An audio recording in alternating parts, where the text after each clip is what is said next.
आइए आपको सीधा ले चलते हैं गोरखपुर, जहां गोरखपुर औद्योगिक विकास प्राधिकरण के 36वें स्थापना दिवस समारोह में लोगों को सीएम योगी आदित्यनाथ ने संबोधित किया। आपको बता दें, गोरखपुर औद्योगिक विकास प्राधिकरण के 36वां स्थापना समारोह मनाया गया। इस मौके पर सीएम योगी ने कहा कि जिस उत्तर प्रदेश की पहचान एक समय में उपद्रवी प्रदेश की होती थी, वो प्रदेश अब उत्सव का प्रदेश बन चुका है, जिसमें न सिर्फ अपराध और अपराधियों पर नियंत्रण लगा है, बल्कि धर्म की स्थापना का बड़ा संदेश राम की नगरी अयोध्या से गया है। देश के आर्थिक विकास में उत्तर प्रदेश ने बेहतर योगदान दिया। पिछली सरकारों ने जाति के नाम पर लोगों को लड़ाया।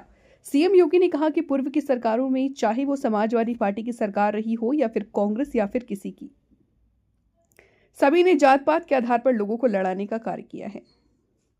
नहीं, गुंडा टैक्स नहीं, माफिया राज नहीं, मनमानापन नहीं, बल्कि अपराध और अपराधियों के प्रति जीरो टॉलरेंस, भ्रष्टाचार और भ्रष्टाचारियों के प्रति जीरो टॉलरेंस। और ये केवल एक भाषा नहीं, बल्कि भाव भी है, जिसे जमीनी धरातल पर सख्ती के साथ उतारा गया।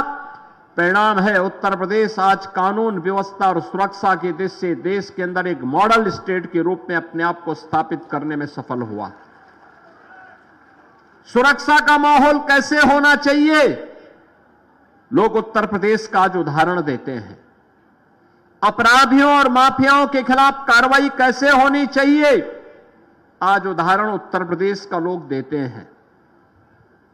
सुरक्षा का बेहतर वातावरण हुआ, अन्नदाता किसानों के साथ सीधे संवाद हुआ, जमीन का उन्हें अच्छा मुआवजा देना प्रारंभ हुआ और किसी भी अन्नदाता किसान के साथ अन्याय नहीं होना चाहिए, उससे बात की जानी चाहिए।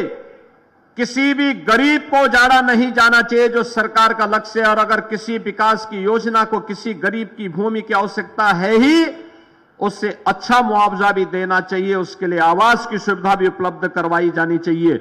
यह संकल्प जब आज प्रारंभ हुआ, आज देश का बेहतरीन इंफ्रास्ट्रक्चर देने में उत्तर प्रदेश भी सफल हुआ। आज देश का 55% एक्सप्रेस वे उत्तर प्रदेश में है। देश का सबसे बड़ा रेल नेटवर्क उत्तर प्रदेश के पास है। देश के अंदर सबसे ज्यादा मेट्रो सिटी उत्तर प्रदेश के पास है।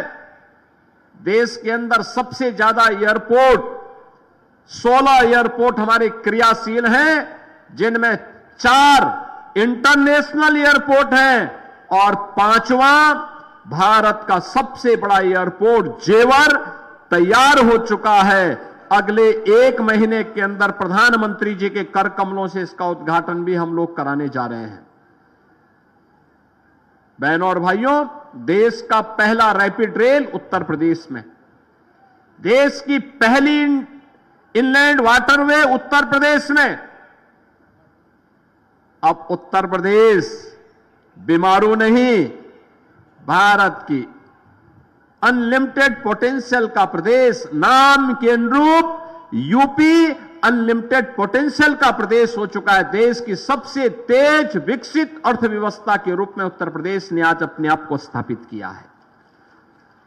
आज हम लोग हर एक सेक्टर में अपने नौजवानों को नौकरी दे रहे हैं। निवेश आ रहा है तो नौकरी भी बरस रही है।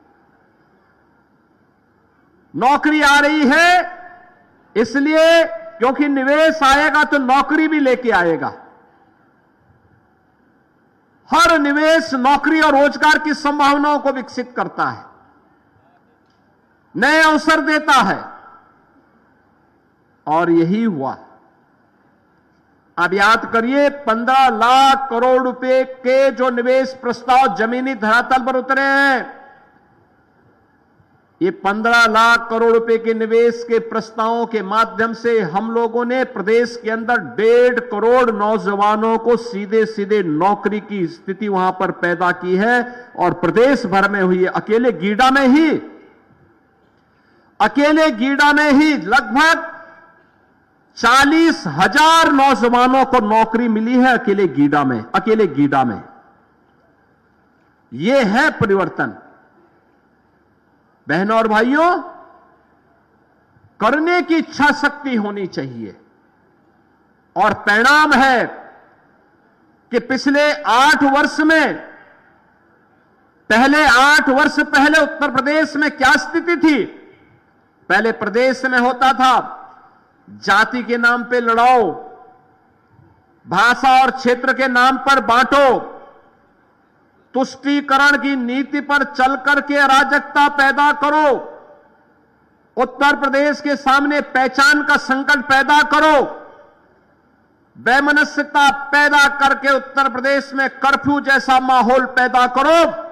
यही पिछली सरकारों की सोच थी।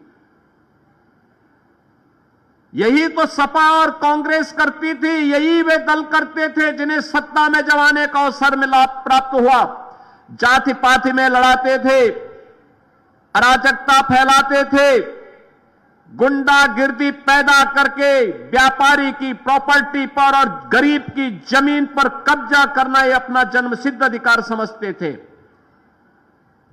और जब डबल इंजन की सरकार आई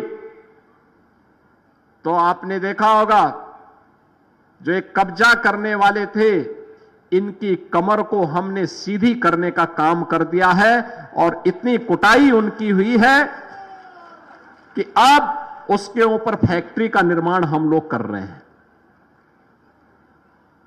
माफिया गायब हो गया, कर्फ्यू गायब, दंगे बंद, अराजकता बंद, उपद्रव का प्रदेश अब उत्तर प्रदेश उत्सव का प्रदेश बन गया है। अभी आपने 25 नवंबर को देखा होगा अयोध्या में प्रधानमंत्री जी के कर कमलों से भगवान राम की पावन जन्मभूमि पर आपने देखा होगा कितनी भव्यता के साथ प्रधानमंत्री जी ने भगवा धर्म ध्वजा को आरोहण करने का काम किया।